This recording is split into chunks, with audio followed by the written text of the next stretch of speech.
Dari dunia pendidikan, wacana sekolah 6 hari dalam sepekan di Jawa Tengah menuai penolakan dari siswa dan guru. Sementara Pemprov Jawa Tengah menyebut wacana ini masih dalam kajian dan belum final.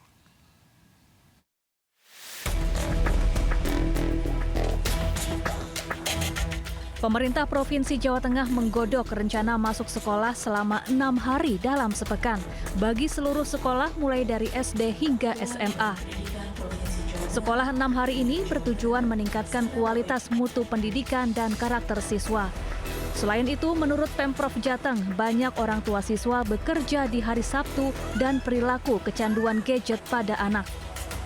Kami juga sudah melakukan tahapan-tahapan itu, kita bikin tim, kita ketemu dengan kampus, dengan profesor, dengan guru-guru, kita sudah melakukan itu dan tahapan saat ini adalah tahapan sosialisasi itu kepada masyarakat, kepada murid, dan kita tentu sosialisasi ini tidak hanya berbicara setuju atau tidak setuju, tetapi ini juga bagian dari kajian kami, apakah melakukan pendidikan 5 hari positifnya bagaimana, negatifnya bagaimana, 6 hari positifnya bagaimana, 6 hari negatifnya bagaimana, ini nanti akan menjadi kajian kami. Namun banyak siswa dan guru menolak rencana ini.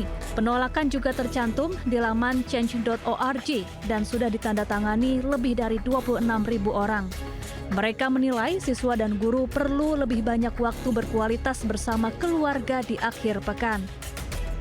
Tidak setuju karena sekarang kan sudah terbiasa 5 hari dan ketika hari Sabtu itu kami Bapak Ibu guru itu bisa berkumpul bersama keluarga. Terlebih ada juga Bapak Ibu guru itu yang tinggalnya berpisah dengan keluarga karena penempatannya jauh dari rumah asal. Sebelumnya, Jawa Tengah telah menerapkan sistem 5 hari sekolah sejak tahun ajaran 2017-2018. Dari Semarang, Jawa Tengah, Doni Marendra, iNews melaporkan. Pemirsa, hati-hati saat mengikuti perlombaan, jangan sampai tertipu. Seperti kisah seorang biduan asal Musi Banyuasin, Sumatera Selatan yang satu ini. Setelah dinyatakan menang sebagai juara pada ajang Liga Dangdut se-Kabupaten, ia justru gigit jari karena tak kunjung menerima hadiah yang dijanjikan panitia.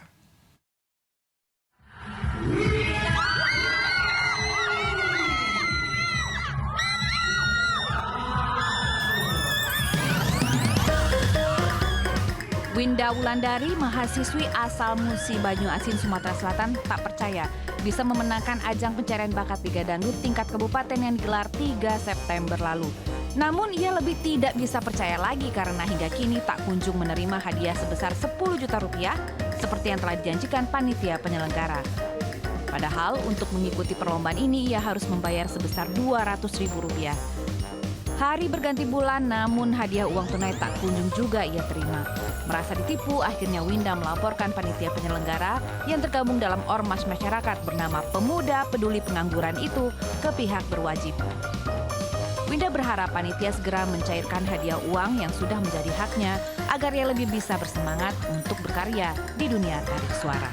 Dari Palembang, Sumatera Selatan, Guntur, iNews melaporkan. Penjualan pulau melalui situs online kembali menggemparkan warganet dan kali ini di Buton, Sulawesi Tenggara, pulau kecil bernama Pulau Pendek ditawarkan untuk dijual dan disewakan hingga mendapat kecaman netizen.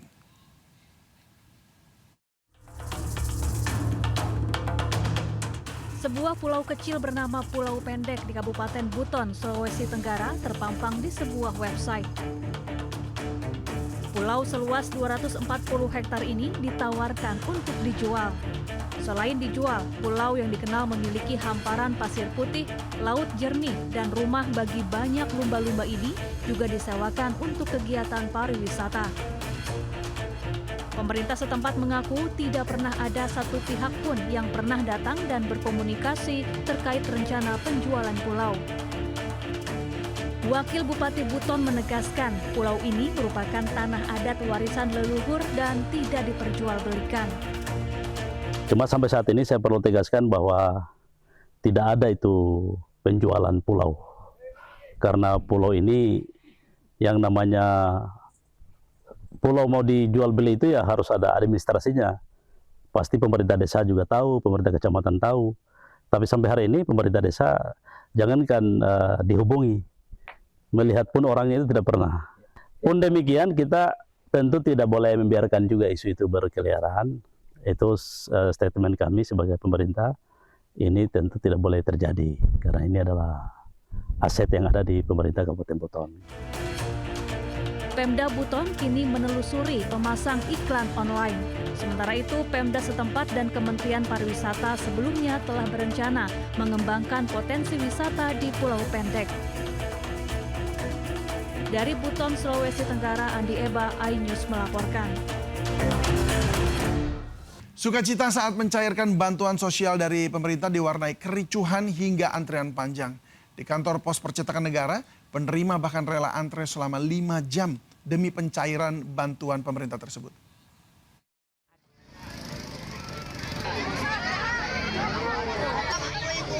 Di tengah teriknya matahari dan lautan manusia, panitia pembagian bantuan langsung tunai berkali-kali mengingatkan agar warga tertib. Ribuan warga desa Cinangka, Kabupaten Bogor, Jawa Barat berdesakan demi mendapatkan uang tunai sebesar Rp900.000 dari pemerintah. Tak peduli saling sikut, mereka berebut agar bisa mendapatkan tempat di bagian depan. Sebagian ibu-ibu bahkan nekat membawa anak-anak mereka di tengah kericuhan pembagian BLT pada siang itu. Pemandangan ramai dan penuh sesak saat pencairan bantuan langsung tunai juga ditemukan di kantor pos percetakan negara Jakarta Pusat. Warga yang tak sabar langsung berdesakan di pintu masuk agar bisa memberikan surat undangan kepada petugas. Bahkan mereka juga rela menunggu hingga lebih dari 5 jam. Pemerintah memberikan bantuan langsung tunai bagi masyarakat kurang mampu yang memenuhi persyaratan. Dana sebesar Rp900.000 diberikan 3 bulan untuk periode bulan Oktober, November, dan Desember tahun ini. Dari Bogor dan Jakarta, Wildan Hidayat, Rani Sanjaya, iNews melaporkan.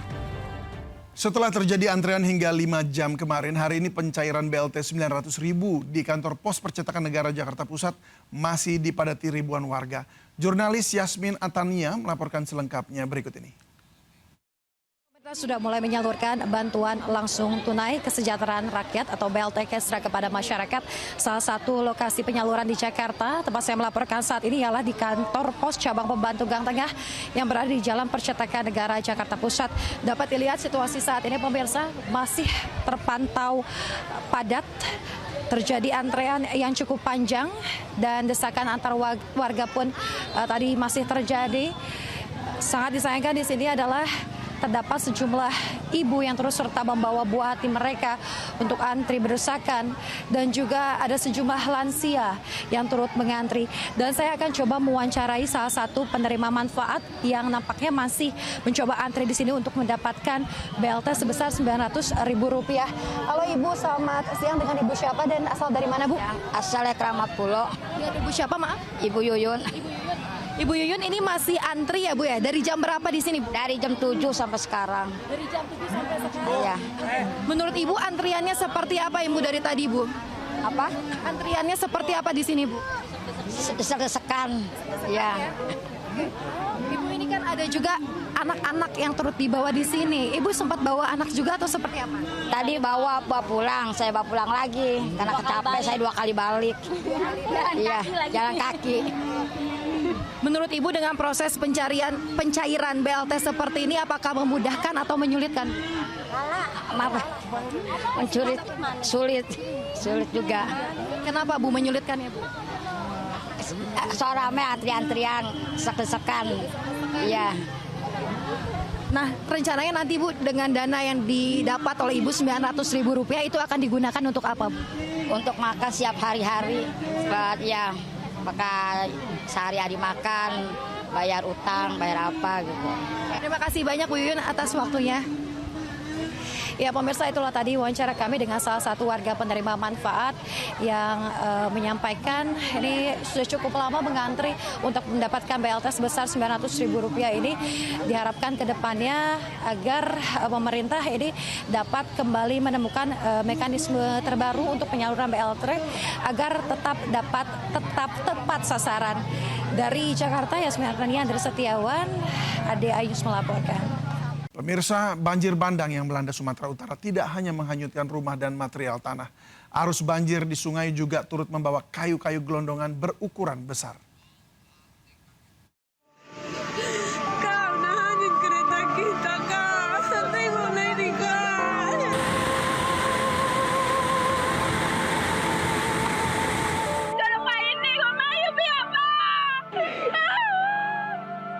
Banjir bandang di Kabupaten Tapanuli Tengah, Sumatera Utara memunculkan permasalahan serius.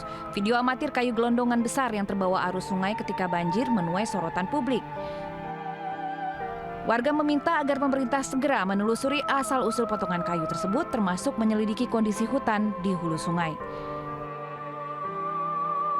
Gubernur Sumatera Utara Bobi Nasution berjanji segera menindaklanjuti kekhawatiran mereka. Namun saat ini evakuasi warga terdampak dan bantuan logistik menjadi fokus pemerintah.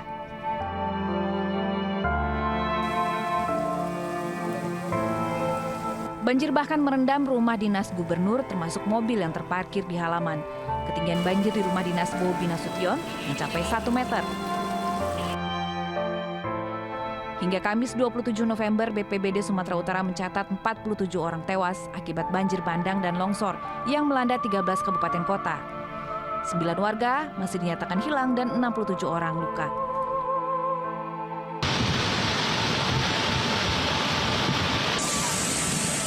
Beberapa wilayah mengalami dampak serius seperti di Tapanuli Selatan, Kubang Hasundutan, dan juga Pakpak Barat. Tim Liputan iNews melaporkan. Selain akibat kerusakan hutan, banjir bandang besar di Pulau Sumatera merupakan dampak cuaca ekstrim dari munculnya siklon tropis Senyar, yaitu siklon langka yang muncul di sekitar Khatulistiwa.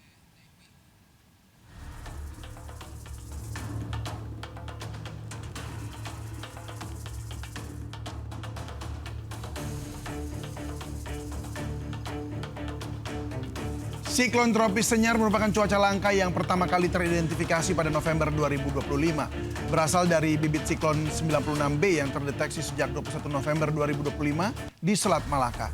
Kemudian berkembang menjadi siklon Senyar pada 26 November 2025. Kekuatan siklon mencapai kecepatan angin hingga 80 km per hour. Siklon ini sangat langka di Selat Malaka yang berada dekat Khatulistiwa. Tapi akibat anomali iklim global, pergerakan siklon ini berubah dan menjadi ancaman serius di 3 negara, yaitu Indonesia, Malaysia, dan Thailand. Dan hingga saat ini, siklon Senyar menerjang semenanjung Malaysia, Thailand Selatan, dan Sumatera. Memicu gelombang tinggi 2,5 meter hingga 4 meter di Selat Malaka. Juga memicu pertumbuhan awan hujan penyebab hujan deras, angin kencang, dan banjir bandang. Petugas gabungan mengevakuasi anak, bayi, dan lansia yang terjebak banjir usai hujan berintensitas tinggi yang mengguyur Medan dan sekitarnya. Akibatnya ribuan rumah terendam banjir hingga warga harus mengungsi.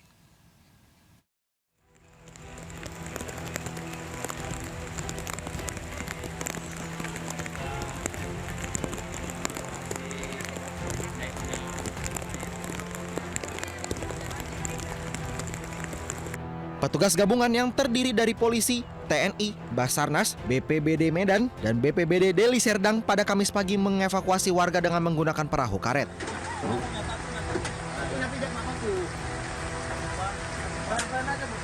Nunduk bu, sama diri kan. Ya. Terlihat petugas gabungan mengevakuasi anak-anak, bayi, dan lansia serta ibu rumah tangga yang terjebak di dalam rumah. Sebagian warga harus diangkut menggunakan perahu karet karena arus cukup deras dan ketinggian air terus meningkat. Banjir ini disebabkan oleh hujan deras yang melanda Medan dan sekitarnya, ditambah hujan gunung di wilayah Sibolangit Deli Serdang, sehingga Sungai Deli, Sungai Babura, dan Sungai Belawan meluap. Warga berharap pemerintah Kota Medan segera memberikan bantuan terutama kepada warga di Kampung Aur, Kota Medan. Dari Medan, Sumatera Utara, Aminur Rashid, iNews melaporkan. Sementara itu hujan lebat yang mengguyur Kota Padang juga mengakibatkan Sungai Batang Kuranji di kawasan Pauh meluap. Luapan air meluber hingga ke jalan dan menyebabkan ratusan rumah terendam dan akses jalan lumpuh total. Derasnya luapan Sungai Batang Kuranji di Kecamatan Pauh, Kota Padang ini meluber hingga ke Jalan Raya Pauh. Akibatnya ratusan rumah terendam air bahkan dengan ketinggian hingga 1 meter. Air bercampur lumpur juga menutup akses jalan menuju kawasan Lambung Bukit Gunung Nago dan Oase Baru. Puluhan warga yang terdampak pun terpaksa mengungsi ke tempat yang lebih tinggi. Korban kebakaran apartemen di Hong Kong terus bertambah. Tercatat 94 orang tewas dan dari daftar korban terdapat 2 warga negara Indonesia yang turut tewas dalam kebakaran tersebut.